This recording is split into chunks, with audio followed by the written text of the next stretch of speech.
Qui-Gon Jinn was a human male slightly over middle age, born to an unknown planet 92 years before the Battle of Yavin. As with many other Jedi, Jinn was taken in as an infant and raised in the Jedi Academy on Coruscant. He would climb the ranks quickly as a Jedi Padawan alongside his best friend Tal. Most notably, he was seen as one of the most accomplished duelists of his class, which caught the eye of his future master, Count Dooku. As a Jedi Knight, he would go on many solo missions, reluctant to take on an apprentice after his failure with his former apprentice, Xanatos. Eventually, he would take on Obi-Wan Kenobi as his final apprentice. The two would go on many adventures together, eventually discovering the Chosen One, Anakin Skywalker. Jinn was seen as very unconventional as a Jedi, following what he called the Living Force more so than the Jedi Code, which hindered his promotion to the Jedi High Council. Unfortunately, Qui-Gon would meet his demise at the expense of the Sith's return, expiring at the hands of Darth Maul. Nevertheless, he was an accomplished duelist and unmatched in his connection to the Living Force. Quinlan Vos was a middle-aged Kifar male born to the planet Kifu, some decades before the Battle of Yavin. Unlike most Jedi, Quinlan was initially trained on his homeworld Kifu, where his people were reluctant to let him leave. It would not be until both his parents were murdered by Anzadi that his master Thom would take him to the Jedi Academy for more formal training. He would train with other famed Jedi like Obi-Wan Kenobi, Siri Tachi, and Sylar, the latter whom he would have a brief romantic relationship with. As an adult, Vos would be known for going undercover for most of his missions, though he did take a single apprentice in Aayla Secura. He was also known for his dark side tendencies, noted by some as a Grey Jedi, one between the light and the dark. Most notably, Vos played himself as a double agent for the Confederacy and Republic during the Clone Wars. During this time, both Count Dooku and Darth Sidious took much interest in him, bringing him ever closer to the dark. Eventually, he would overcome the darkness within himself and held his allegiance with the Jedi Order. Quinlan would go on to survive the Jedi Purge on Kashyyyk and would eventually go on to marry and raise a child, fading into obscurity. Though he had had a troubled past and a flirtation with the dark side, he was one of the most powerful masters of the Jedi Order.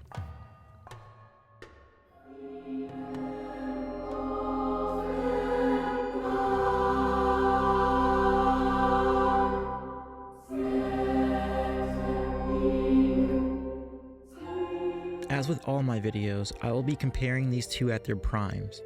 For Qui-Gon Jinn, this would be around the time he took on his first apprentice Xanatos, as he was fresh into Jedi Knighthood at his physical peak.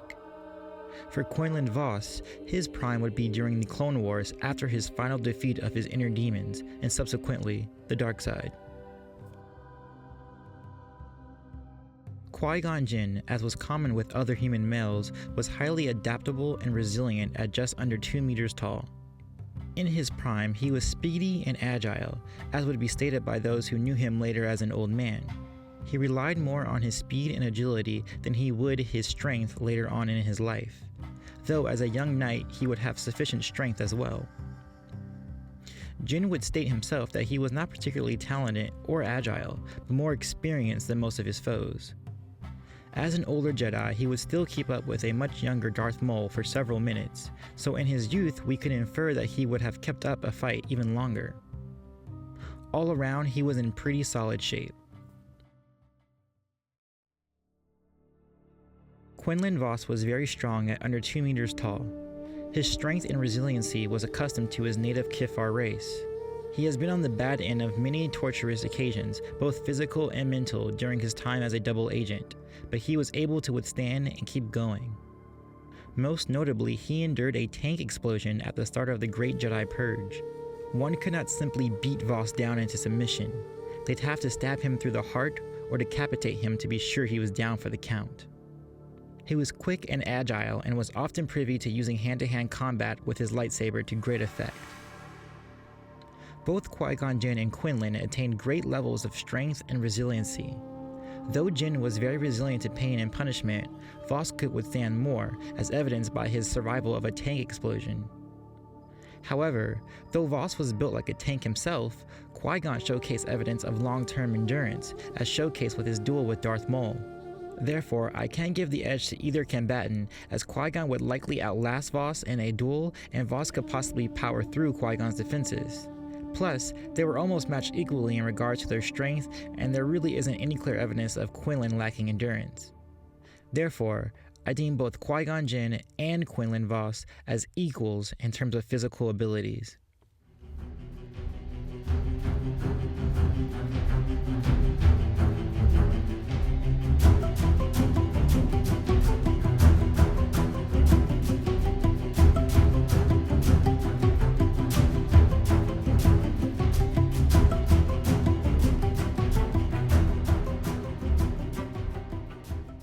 Qui-Gon Jinn was extremely in tune to what he referred to as the Living Force, and was renowned as one of the most powerful Force users of the Order. Most Jedi of his time were more inclined to ponder the Force as a whole, while Jinn interacted with the Force moment to moment, letting it guide his actions without foresight. Qui-Gon also had an advanced aptitude for mind tricks. He was able to sway Gungan Boss Nass to give him transport to Theed of Naboo and free Jar Jar Binks.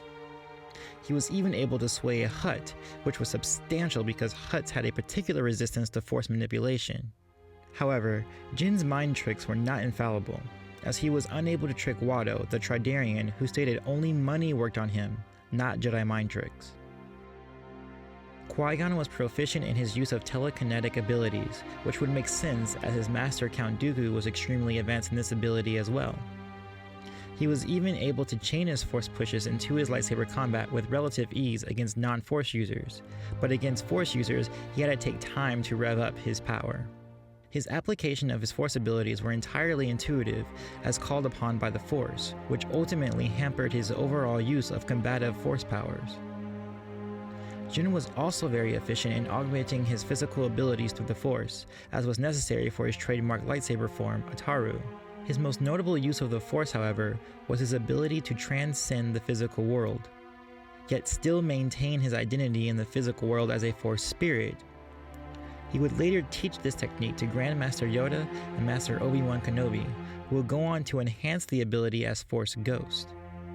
His extensive knowledge and use of the Force was more otherworldly and did not help him in the physical realm.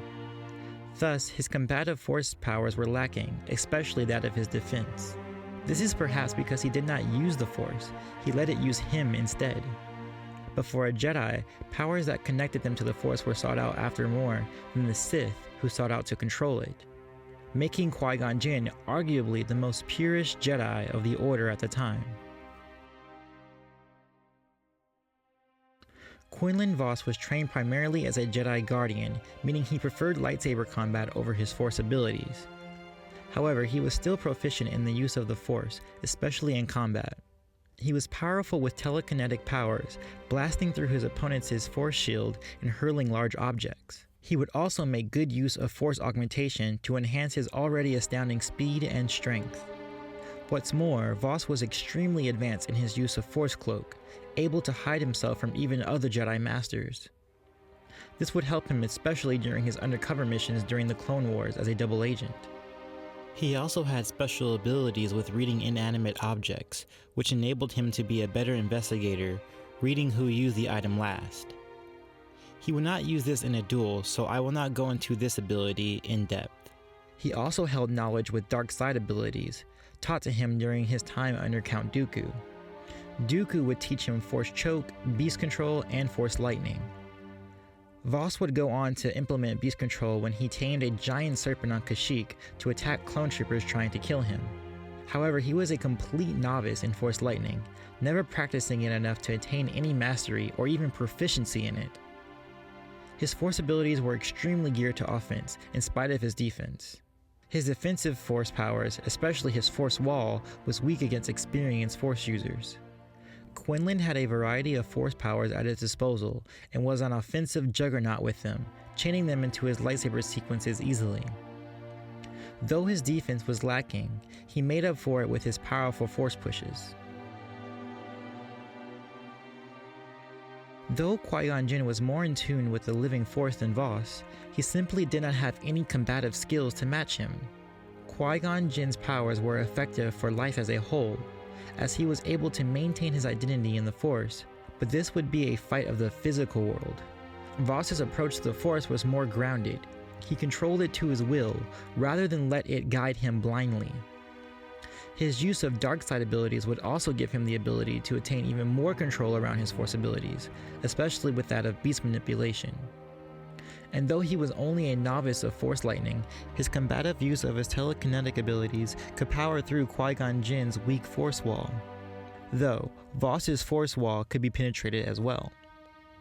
But ultimately, it would be Vos that would come out on top, utilizing his varied skill set to outdo Jinn's passive use of the Force. Thus, I give the edge to Quinlan Vos in terms of his Force abilities.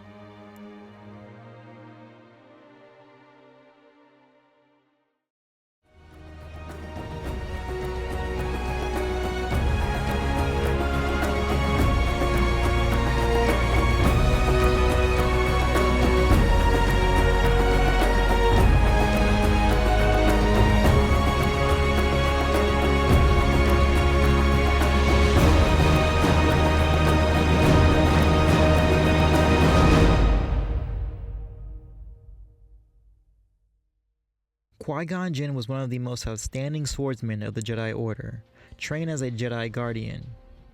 He carried a very standard lightsaber hilt for the time, with a green crystal. Qui-Gon was a master of the fourth lightsaber form, Ataru. Ataru was a very aggressive and acrobatic style, employing gymnastics with powerful twirling attacks. Ataru was also used defensively as well, utilizing its spins and twirls to cover each flank. Though unlike Jim So, which took strikes head-on, Ataru redirected attacks, which worked best against single opponents. Though Jinn was a master of Ataru, he did not use it excessively, using the form only as needed, relying on his natural abilities. In fact, Jedi trained in Ataru were often told not to use it at excess, as it depleted energy very quickly. In his prime, his fighting style was probably more akin to the style of Obi-Wan Kenobi, as seen in The Phantom Menace, though I would consider that Qui-Gon Jinn's strikes were probably more powerful than Obi-Wan's. Most of all though, Jinn was an intuitive fighter, changing his style by the needs of the moment, as was his mantra with the living Force. Feel, don't think, trust your instincts. This included Jinn utilizing not only his lightsaber, but his fist and feet, employing martial arts in his form, utilizing his entire body as a weapon. He also employed a false attack in his style, feinting strikes to open up his opponent up to a different angle, much as a real-life boxer would feint a jab before a right hook. We can infer that Qui-Gon Jinn had at least a beginner's knowledge of Makashi, as his former master Count Dooku favored the form. The fact that he applied false attacks in his style may indicate a minor use of Makashi principles. Though he only fought one Sith in his lifetime, he did engage with his former apprentice turned Dark Jedi Xanatos, and he eventually sparred with Masters Mace Windu and Anun Bandara. The latter even admitted he was the more accomplished duelist of the two. Though Jinn was a very capable offensive duelist, he was a bit lacking in his defense. When brought to confined spaces, it limited the scope of his Ataru blade work, which was noted by Maul and Obi-Wan. In fact, when Obi-Wan witnessed this fatal flaw in his master's form, he began training in the all-defensive form Surisu. It was Qui-Gon Jinn's experience, not his ability, that would be his greatest asset. Nevertheless, as an offensive opponent, Qui-Gon Jinn was not someone you messed with.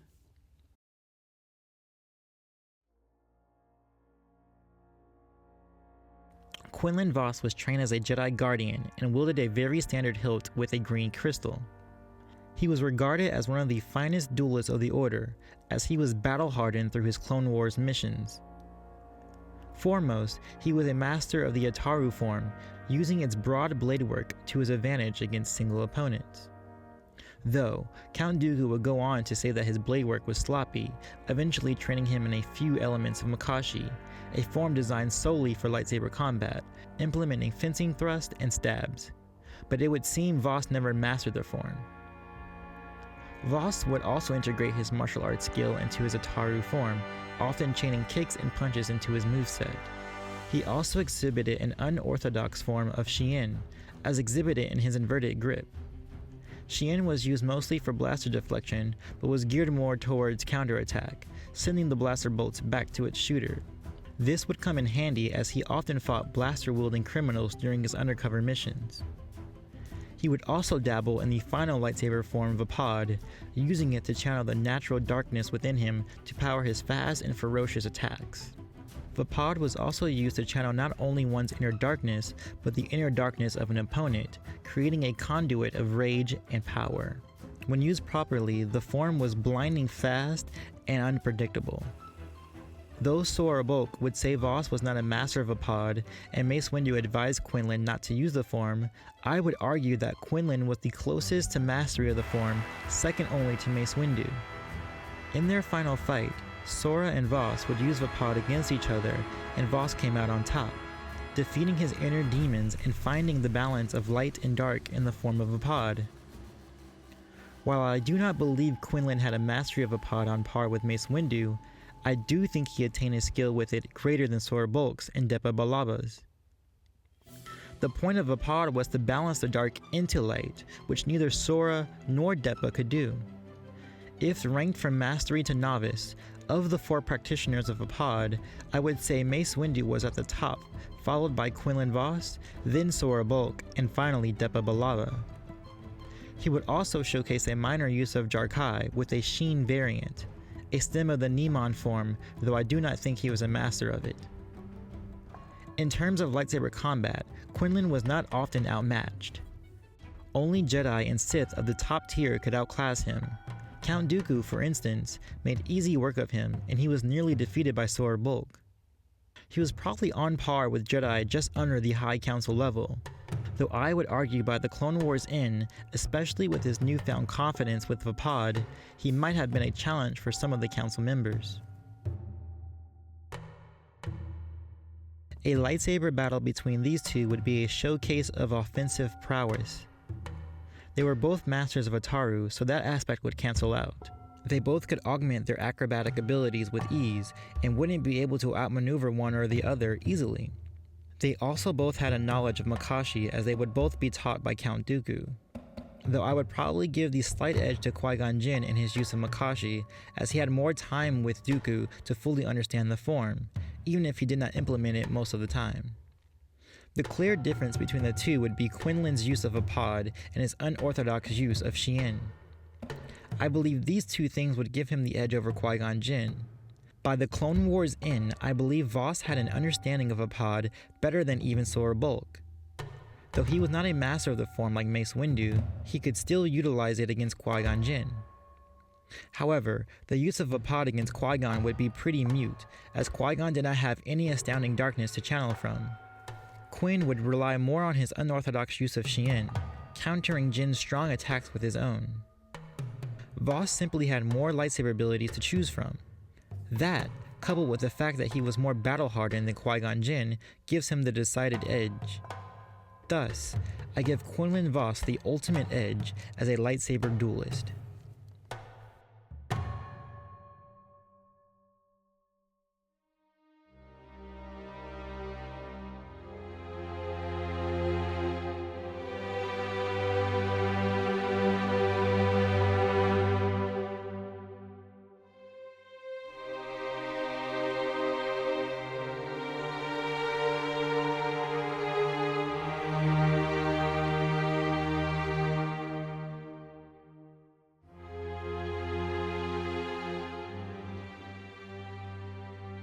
What's interesting about these two and their matchup is that they were both considered Grey Jedi, though Vos leaned more towards the dark and Jinn leaned closer to the light. Vos was considered a Grey Jedi because of his fluctuation between the dark and the light. Jinn was considered a Grey Jedi because he distanced himself to the Jedi Order and the Jedi High Council. With Vos, his Grey Jedi status, in my opinion, helped him achieve an understanding of Vapad not many others were able to attain. With Jinn, his Grey Jedi status helped him to get in touch with the Force in its purest form, more so than any other Jedi before him. These were two Jedi Masters with similar scenarios embarking on different paths. A fight between them would be an offensive onslaught, as they were both Jedi Guardians trained for combat. Physically, they were matched equally, though Quinn may have had more strength and Jinn had more endurance. However, Qui-Gon's dedication to the living force dampened his use of combative force powers, enabling Quinlan's extensive use of combative force powers to outclass him. And Quinlan's battle-hardened years through the Clone Wars outdid Qui-Gon's scrimmages with Jedi Masters and Dark Jedi.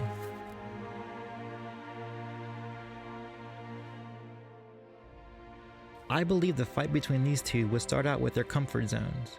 They would apply their Ataru lightsaber sequences against each other, realizing they were matched.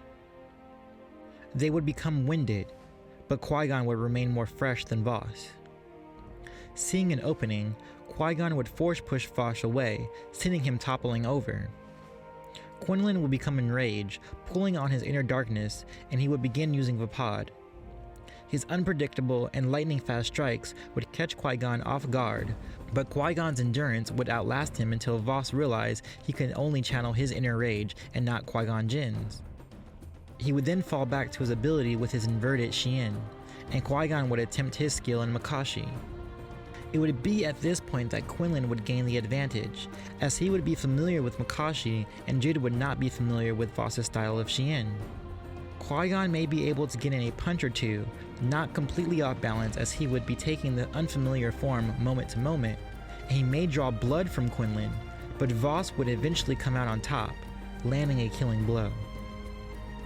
And thus, I deem Quinlan Vos, the Grey Jedi, the ultimate victor.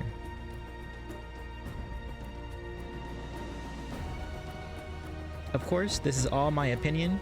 Please leave your thoughts and comments below as always. Discussion with you is always my favorite part. Do you agree that Quinlan would have won out against Qui-Gon Jinn? Or do you think there was a crack Qui-Gon could have found in Vos' defenses?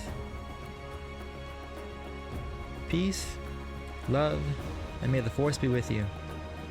Always.